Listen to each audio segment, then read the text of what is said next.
We've witnessed authoritarian and unconstitutional decisions made by state and local politicians, and they have destroyed our economy and caused great human suffering. If this mandated lockdown continues even 30 more days, we are in certain peril of losing everything that we have worked so hard for over the years, and our creative entrepreneurial spirits will be crushed. And what I would like to encourage right here as a stance is that once this is all over, that everyone needs to shop local. And we were having people pay with PayPal. No money ever exchanged hands. No, we didn't touch anyone. We kept our distance and we were still shut down. That is not okay. We need to open all non-essential businesses now, and they need to follow the same CDC guidelines, the same social distancing that we are allowing with, quote, essential businesses. If they can't follow those guidelines, then they can't open. But if they can follow those guidelines, which is the absolute near majority of them, they should be allowed under the Constitution to enjoy their freedom and their rights to earn a living, their rights to move about. Let me ask a question. Why is fishing not allowed at the lakes? Is COVID going to run up the fishing line from a fish? This is the heavy hand of government that makes absolutely no sense. Why did you vote for the shelter in place if now you want to open it up? I didn't vote for the shelter in place. There was no vote taken. I voted for the emergency order. But let me say this. The first 2 weeks, I understood it. We didn't know what we were dealing with. I didn't know if you breathed on somebody and they died right there. A lot of fear, a lot of panic. And I said in my video, and I encourage people to go back to my Facebook video and watch it from 7 weeks ago. I said, data must drive this.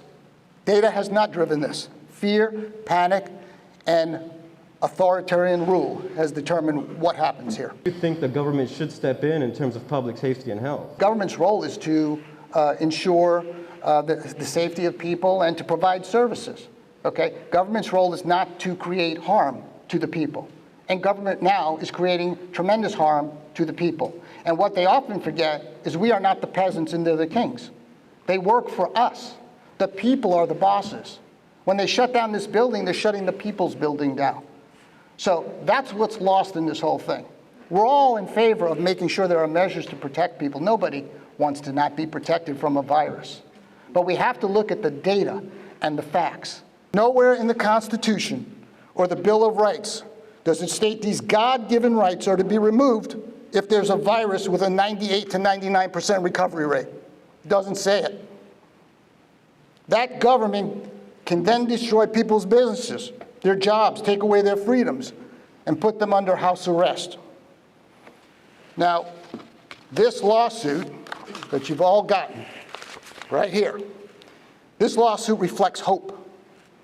It reflects the opportunity to get civil liberties, freedoms, and our constitutional rights back. The lawsuit states that the orders violate the due process and equal protection clauses of the 5th and 14th Amendments and unfairly target some businesses to close and others to remain open. Yet every business is essential to those who own it, work in it. They point out that there are less restrictive means, and that's an important legal term, less restrictive means to deal with the virus than shutting down businesses and destroying lives, just as the, quote, essential businesses are using less restrictive means. Now, this lawsuit is very important to people in Fresno. Even though it would name Mayor Garcetti, it could have named Mayor Brand. It could have named all the county supervisors. It could have named the public officials. And if that lawsuit is successful, it will impact what happens in Fresno. One of the lawyers filed just a couple of weeks ago a lawsuit in San Bernardino and Riverside County saying that people should be allowed to have what they call drive-in church services. People bring their cars there. She won, and they were allowed to have drive-in church services, and so is everyone in the state. This can have the same impact on this. The fight is just starting. It's not ending, because I can assure you, Governor Newsom is one of those who's drunk with power, is campaigning for 2024, and does not care about the constitutional violations his policies are imposing on people. Fresno County has 7 deaths. Every death is tragic. We all agree. But we have to look at data. We've had 7 deaths, 500 cases, 1 million people. We are probably the lowest per capita anywhere. Yet we have the same lockdown and draconian measures in place that New York does. It makes absolutely no sense.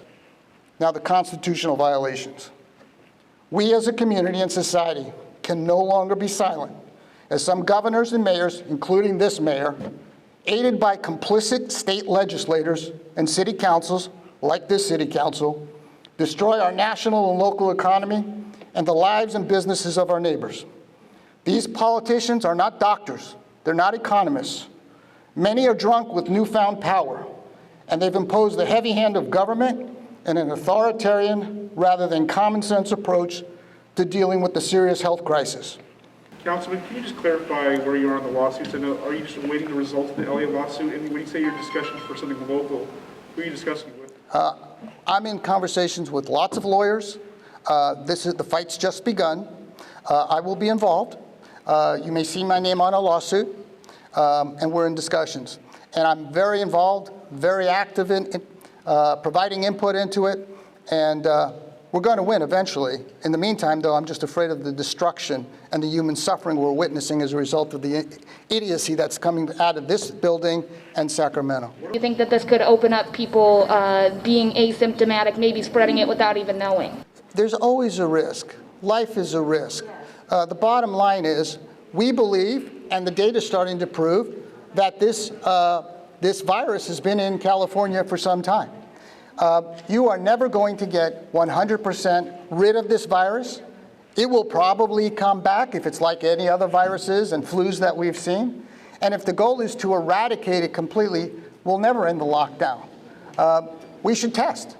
We should find out how many people have it, and we have. And what the data thus far, Medeiros is showing, is that it's more widespread than originally thought, which is actually good news, because most people get it, don't even know they have it. If they've had it, they've recovered from it, because 98 to 99% of the people recover, and that means the death rate is even lower percentage-wise than what we thought. All of our proms were canceled because obviously schools are not in. How do you tell brides when they can have a wedding? How can you plan anything? When can we start? When can we hold these? This is your problem. You're not the problem. Authoritarian government is the problem. He's supporting us. He's out for these small businesses. He's ready for us to open. He's fighting for us to open. There's no reason we shouldn't be open if Walmart and Target and Home Depot and Lowe's can be open. I'd like to say thank you so much for putting your neck out there for us. Well, I work for you. And what people forget, Dr. Brand and all the other doctors on the city council and Dr. Newsom, they forget who they work for.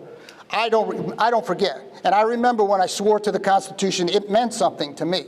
And I got the keys to my brand new house the day after we were closed down. I can't enjoy that house at all because the only thing I can think of is I might lose this. Again, there are many people like this who are not here today, but have the same pain, the same suffering. I don't want or need a handout. I need to work. Council members are very happy with themselves because they think they're getting you a check, and that's what they love. Government issuing checks to people, rather than fully understanding you don't want their check, you want to work. Yes. And you have a right under the Constitution to work. I've been speaking out. I will continue to speak out, but you also have to sue in court in order to reverse this. This is about freedom and constitutional rights. We are in the city of Fresno where the majority of the council are mandating that code enforcement take a heavy hand and squash people who are trying to open up. It's wrong. This building is shut down. It should be open. During the council meetings, if you follow it, I'm in that building on the Zoom, and everyone else should be in there. If you want to stay home, council members, stay home, just as you've done. We can social distance in there, just as we witnessed at the press briefings in the White House. People want access to their politicians. And lastly, Mayor Brand, his city manager, his chief of staff, who, by the way, sits in the ivory tower making decisions. Brand can deny it, but everybody knows it. They all make hundreds of thousands of dollars. They get their check every 2 weeks. The city council members that all support all these lockdowns, they're making $80,000. They get their check every 2 weeks. every one of these people that are supporting the unconstitutional mandates, that are destroying people's lives, should donate their salaries until these policies they support are ended. They should donate their salaries to the food bank or to the same small businesses that they're destroying with their arbitrary, capricious, and unconstitutional policies. They should put their money where their mouths are and experience the same suffering that they're inflicting on our neighbors. You watch how quickly their draconian policies end. People don't want government handouts. They don't want government grants. These politicians, all they do is look for government handouts to quell the people who are suffering. They don't want it. They want to go to work. This is America. And I remember when I swore to the Constitution, it meant something to me. So people who are posting things about how you can contact EDD on their social media and all this other nonsense, they ought to get off their political asses and start representing their constituents.